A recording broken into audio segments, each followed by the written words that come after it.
Hello everyone, welcome back to my channel. Thank you so much for watching. My name is Dr. Ritu Dayma.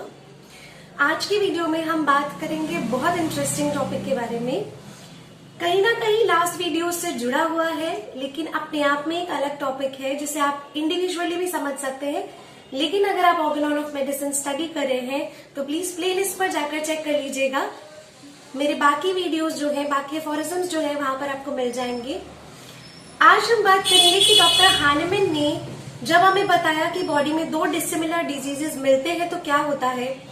First possibility उन्होंने बताई थी कि जब नया disease आएगा और पुराना स्ट्रॉन्गर होगा तो वो नए डिजीज को रिपेल करेगा।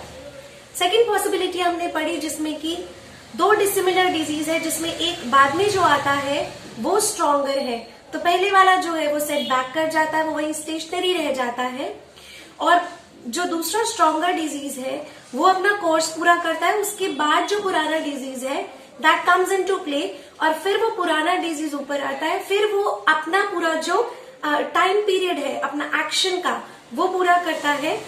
आज के वीडियो में हम बात करेंगे बहुत ज्यादा इम्पोर्टेंट कि दो डिसिमिलर डिजीजेस में क्या दोनों ही नेचुरल डिजीज होने जरूरी है। अगर दोनों ही डिजीज नेचुरल डिजीज है तो सारी पॉसिबिलिटीज जो है डिसिमिलर डिजीज की हमें 38 एफोरिज्म में वो दे चुके हैं ऑलरेडी, बहुत सारे एग्जांपल्स के साथ कि अगर किसी को ट्यूबरक्यूलोसिस है और ऊपर से टाइफस का इन्फेक्शन होता है तो क्या होगा, अगर किसी को मीजल्स है, स्मॉल पॉक्स का इन्फेक्शन होता है तो क्या होगा, अगर किसी को मम्स है ऊपर से मीजल्स होता है तो क्या होगा। इस तरह के बहुत सारे एग्जाम्पल्स वो हमें ऑलरेडी दे चुके हैं। तो आज की वीडियो में एफोरिज्म नंबर 39 में कुछ अलग क्या है। कुछ अलग ये है कि डिसिमिलर डिजीजेस जो बॉडी में मिल रहे हैं, एक ऑलरेडी नेचुरल डिसिमिलर डिजीज, एक ऑलरेडी नेचुरल डिजीज बॉडी में है, और दूसरा जो डिजीज आ रहा है वो क्रिएटेड है, आर्टिफिशियल है, लेकिन वो डिसिमिलर है। वो होम्योपैथिक मेडिसिन की तरह आर्टिफिशियल सिमिलर डिजीज नहीं है। होम्योपैथिक मेडिसिन में जब एक मेडिसिन दी जाती है तो वो आर्टिफिशियल सिमिलर डिजीज क्रिएट करती है और इसी वजह से नेचुरल डिजीज को बॉडी से भगा देती है, खत्म कर देती है, क्योर कर देती है। लेकिन जब ऑलरेडी एक नेचुरल डिजीज है बॉडी में और दूसरा डिजीज आ रहा है जो आर्टिफिशियल है लेकिन डिसिमिलर है, तो क्या होगा। अच्छा, बात आती है कि आर्टिफिशियल डिजीज है और डिसिमिलर है तो कैसे होगा। ये ओल्ड स्कूल प्रैक्टिसेस में बेसिकली वो बताना चाह रहे हैं कि जो एलोपैथिक मेडिसिन है या जो नॉक्शियस एजेंट्स हैं, ये जब बॉडी के अंदर जाते हैं वो बहुत ज्यादा लार्ज क्वांटिटी में फ्रीक्वेंट डोजेस दिए जाते हैं, वो बॉडी में गई तो डेफिनेटली वो वाइटल फोर्स को डिजीज तो कर ही रही है, इतनी लंबे समय तक ले रही है, तो वाइटल फोर्स को उसने डिजीज बनाया। Vital force is made ill by the noxious agent or made ill by these kind of medicines. तो ये आर्टिफिशियल डिजीज जनरेट हो रहा है, लेकिन वो डिसिमिलर है, वो सिमिलैरिटी के बेसिस पर नहीं होता, उसकी पैथोलॉजी, उसकी हिट्रोजेनिसिटी अलग ही है, उसका काम करने का तरीका अलग है, तो वो डिसिमिलर आर्टिफिशियल डिजीज बॉडी में गया। अब बॉडी के अंदर दो डिसिमिलर डिजीज मिल गए, एक नेचुरल है, एक आर्टिफिशियल है, तो क्या होगा। ये हमें डॉक्टर हानेमैन ने एफोरिज्म नंबर 39 में बताया है। It is going to be very interesting, थोड़ा लंबा है, I am going to read line by line and I hope आपको ये एफोरिज्म बहुत पसंद आने वाला है। बहुत कुछ क्लियर हो जाएगा आपको ओल्ड स्कूल प्रैक्टिसेस के बारे में इस वीडियो से, इस एफोरिज्म से। सो आई होप आप इस वीडियो को एंड तक जरूर देखेंगे और अगर पसंद आएगा तो please give a like. Likes बहुत ज्यादा जरूरी है मेरे लिए, it's a token of appreciation for me. Please don't forget to give like और सब्सक्राइब कर लीजिए मेरे चैनल को अगर अभी तक आपने सब्सक्राइब नहीं किया है, so please do subscribe. Press the bell icon for further notifications. Without further ado, let's begin. Aphorism number 39 says, now the adherents of the ordinary school of medicine saw all this happening for so many centuries. They saw that nature herself cannot cure any disease by the accession of another, be it ever so strong, if the new disease be dissimilar to that already present in the body. Now what does he say? अब जितनी भी adherence है old school practices के, adherence मतलब जो लोग उससे जुड़े हुए हैं, वो लोग कई समय से ही देखते ही आ रहे हैं, सिंस सेंचुरीज वो ये देखते आ रहे हैं। क्या देखते आ रहे हैं कि नेचर अपने आप को क्योर नहीं कर सकता any disease by the accession of another, मतलब नेचर हरसेल्फ किसी भी डिजीज को क्योर नहीं कर सकता। अगर कोई नया डिजीज बॉडी के अंदर आ जाता है तो प्रकृति, नेचर या वाइटल फोर्स वो अपने आप उस डिजीज को क्योर नहीं कर सकता, चाहे वो कितना भी स्ट्रांग हो। If the new disease be dissimilar, अगर नया डिजीज जो है वो डिसिमिलर है टू दैट ऑलरेडी प्रेजेंट, जो कि ऑलरेडी प्रेजेंट है बॉडी में, दैट मीन्स अगर एक बॉडी में डिजीज ऑलरेडी प्रेजेंट है, जो नया डिजीज आया वो डिसिमिलर है, चाहे वो कितना भी स्ट्रॉन्गर हो, चाहे वो कितना डिसिमिलर हो, दो डिसिमिलर डिजीज बॉडी में मिल गए, नया वाला स्ट्रॉन्गर है, लेकिन नेचर अपने आप उस डिजीज को क्योर नहीं कर सकता। जैसे हम पढ़े हैं लास्ट भी अफोरिज्म में कि एक डिजीज आया और वो कितना स्ट्रांग था, लेकिन उसने दूसरे वाले को वहीं रोक दिया। नेचर अपने आप उस पुराने वाले को ठीक नहीं कर पाया, उसने उसे वहां रोक दिया, नया वाला स्ट्रॉन्गर वाला अपनी पूरी टर्मिनेशन तक पूरा क्योर हो गया, तो पुराना वाला वापस आ गया। तो ये चीज हम ऑलरेडी समझ चुके हैं। यहाँ पर भी वही डॉक्टर हैनमैन बता रहे हैं कि जो भी ओल्ड स्कूल प्रैक्टिस से जुड़े हुए वो हमेशा से देखते आए हैं कि न्यू डिसिमिलर डिजीज आए तो वो कितना भी स्ट्रॉन्गर हो, डिसिमिलर हो, लेकिन वो नेचर उसको अपने आप क्योर नहीं कर सकता। What shall we think of them? तो अब इसके बारे में हमें क्या सोचना चाहिए? That they nevertheless went on treating chronic diseases with allopathic remedies, namely with medicines and prescriptions capable of producing God knows what morbid state, almost invariably. However, one dissimilar disease to the disease to be cured. तो doctor Hahnemann कह रहे, तो अब इसके बारे में क्या सोचना चाहिए? वो आज तक जो भी नेवरदीलेस वो क्रॉनिक डिजीजेस को ट्रीट करते आए विद एलोपैथिक रेमेडीज, ऐसे मेडिसिन, ऐसे प्रिस्क्रिप्शन से जो गॉड नोज क्या करते हैं बॉडी के अंदर, क्या क्रिएट करते हैं, कहाँ जाते हैं, किसी डिजीज को ठीक करते भी हैं कि नहीं करते हैं। सो गॉड नोज वो डिसिमिलर डिजीज क्योर होते भी है कि नहीं।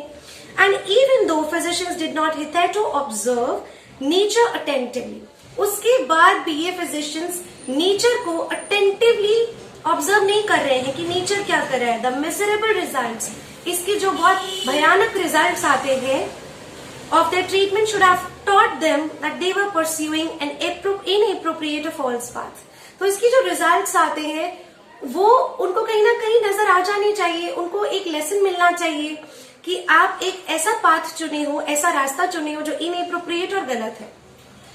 Did they not perceive what they employed? जो उन्होंने किया, क्या उसे वो समझ नहीं पा रहे हैं? As was their custom and aggressive allopathic treatment in a chronic disease?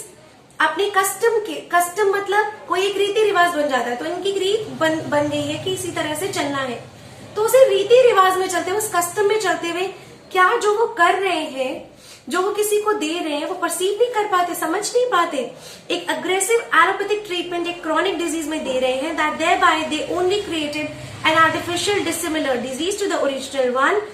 तो डिसिमिलर डिजीज क्रिएट कर देते हैं, ओरिजिनल डिजीज के डिसिमिलर एक आर्टिफिशियल डिजीज क्रिएट कर देते हैं बॉडी में, which as long as it was kept up, कितने भी समय तक वो शरीर के अंदर पड़ा रहा, merely held in abeyance, merely suppressed, merely suspended the original disease।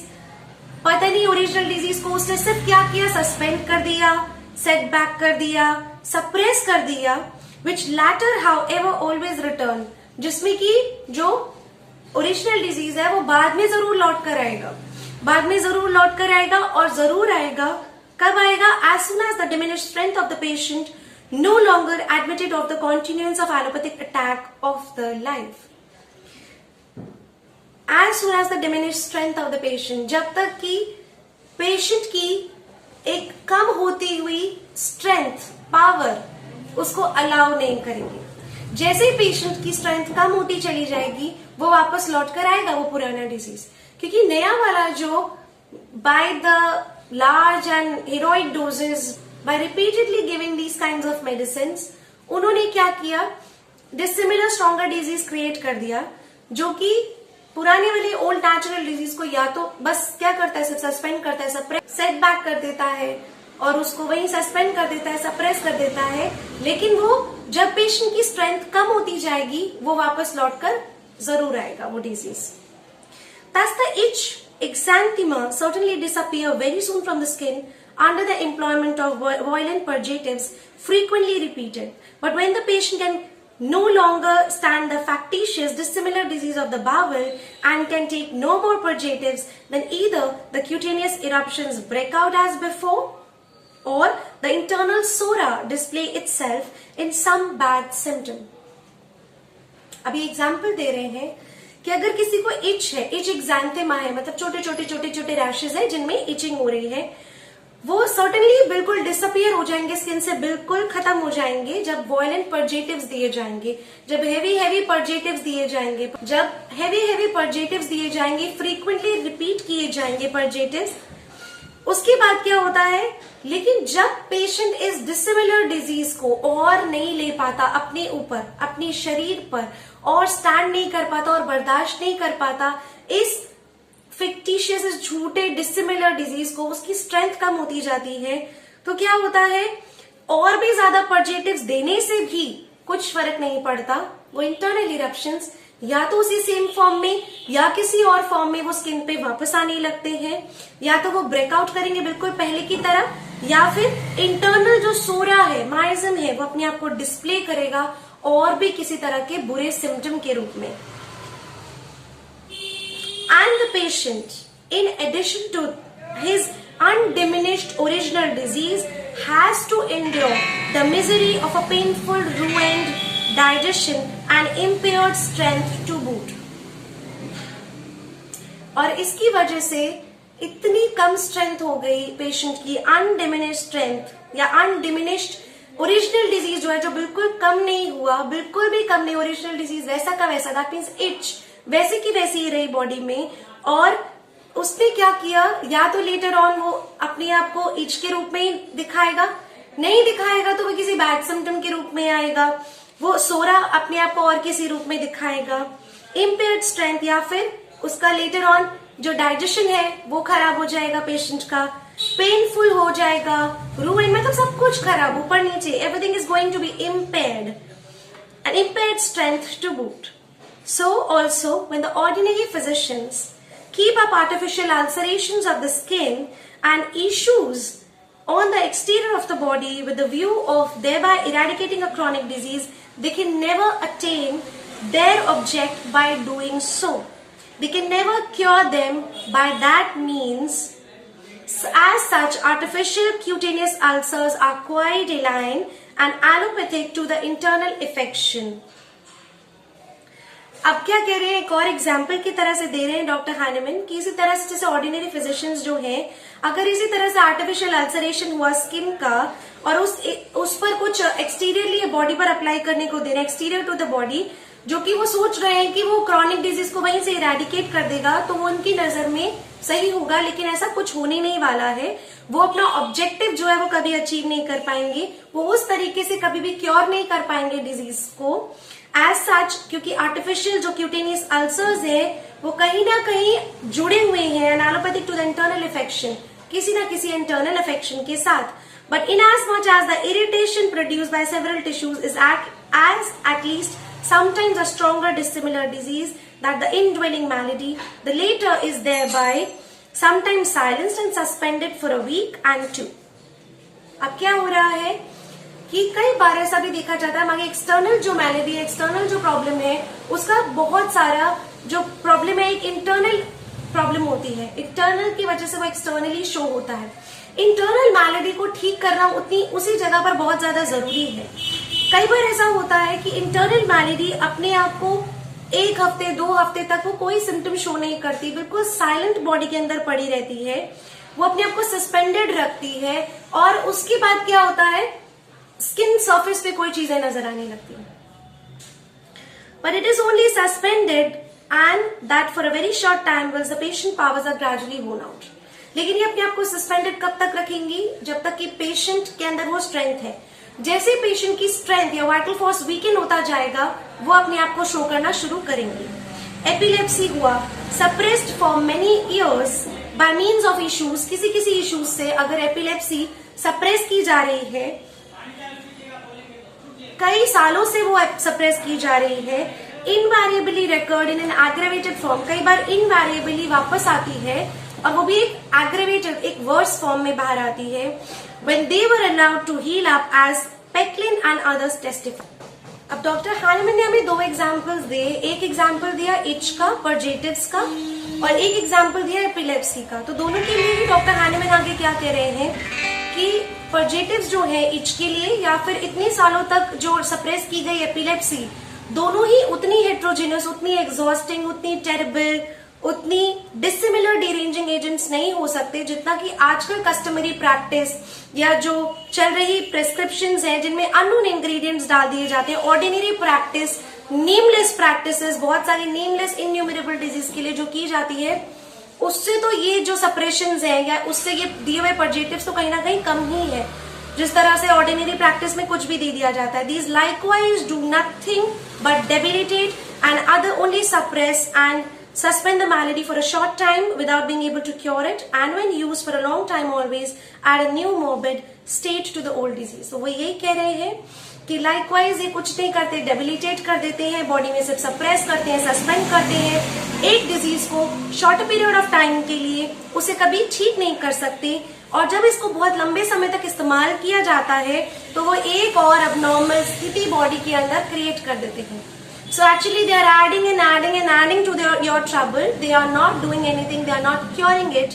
ये डॉक्टर हैनिमैन का कहने का मतलब है इस aphorism में। I hope कि आपको ये अच्छे से समझ आ जाएगा।